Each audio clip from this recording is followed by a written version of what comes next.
Ya, kita mau lapor apa tahu? Sebab ini kita tak puas hati.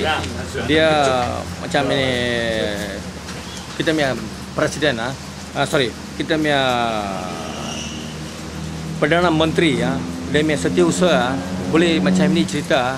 Tak tahu dia berapa lama hati dia ingat macam ini dia boleh suruh. Tapi kita tak suka macam ini. Kita Perdana Menteri ke satu Malaysia. Bila kita satu Malaysia dalam kita semua satu hati mesti mau kena duduk. Tapi dia macam ini, dia tahu dia hati dalam simpan berapa tahun atau berapa lama atau dia berapa lama lagi boleh cerita. Kita ini tak setuju. Orang India dia kata kita beggars.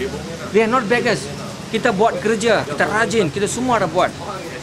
So at least orang Cina dia cari jual. Dia orang sekarang Cina bukan macam ini. Dia orang semua cari duit, pandai. Dia orang bisnes, macam-macam dia orang buat. Macam-macam dia orang ada buat. So ini kita tak suka. So ini macam kalau lain orang pakai dia mesti mau kena resign ke atau kita masuk dia ISA. Baru ini kalau Malaysia guna ISA mesti kita pakai ISA juga. Tak boleh pakai. Tak boleh pakai. Tak boleh pakai ISA. Buat apa tu? Tapi, so ini Ligisam no ISA. No ISA. Okay, no ISA at least dia punya jawatan dialah ditendakan dia jawatan letak jawatan itu kita tak puas hati. Itu bukan main senang. Okey. Habis cerita ni. Sudah habis. Bukan minta maaf. Apa boleh jawab lagi bagi kita minta maaf. Minta maaf. Itu saja. Okey, itu saja. Kita tak suka sebab itu kita datang sini, kita lapor dalam balai polis. Tapi kita setiawan banyak orang India dah. Tapi kalau semua datang sini, balai polis tak cukup penuh.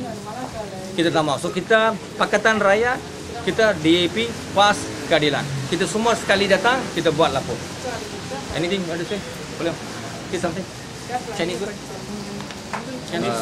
Apa yang katakan ini China datang jual tubuh, India datang sebagai beggars. Ini amat menyakitkan hati kaum Cina dan kaum India. Secara tidak langsung ini juga sudah marah, marah kepada kita punya tatuk nenek moyang semua sekali. Bukan zaman sekarang saja. Kita belajar sejarah, kita kena tahu latar belakang negara kita. India datang dari dulu lagi, turun-temurun dulu dari Gujarat, dari India semua untuk berniaga.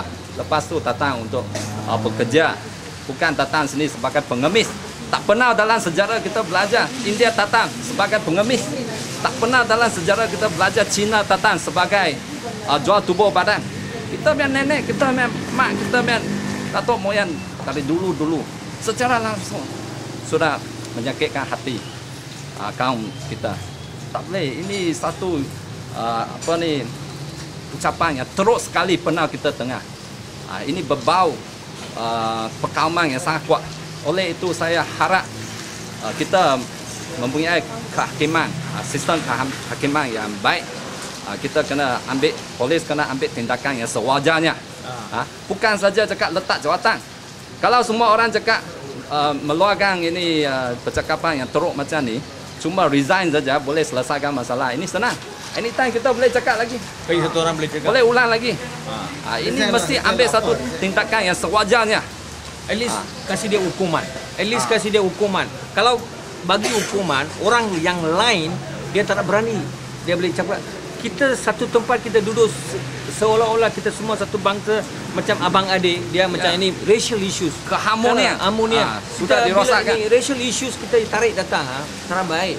Ini orang tengok macam tokong bakar ini semua kita tarik. Kita mau duduk semua mau sewajar amal. Mesti mau amal. Lagi cakap satu Malaysia. Lagi cakap satu Malaysia ini halal kerja siapa buat? Ini semua siapa buat?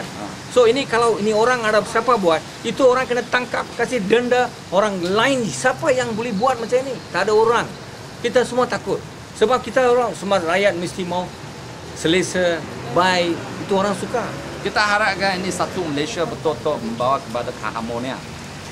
Berbagai bangsa, tak kira bangsa boleh hidup bersatu padu. Kita tak mau wujud ada golongan yang cakap dia, golongan yang pemikiran dia yang teruk macam ni boleh menyakitkan hati kaum lain, boleh membawa pemecahan kepada kaum-kaum berbagai bangsa. Kita mempunyai kita punya keunikan, kita punya keistimewaan pasal kita mempunyai berbagai bangsa boleh hidup aman damai berapa puluh tahun sampai sekarang. So kita tak mau keharmonian macam ni dipecah belahkan, dirosakkan. So kita harap betul-betul ada satu tindakan yang sewajarnya diambil atas krisis ini. Itu sajalah. Terima kasih ya. Sina, terima kasih.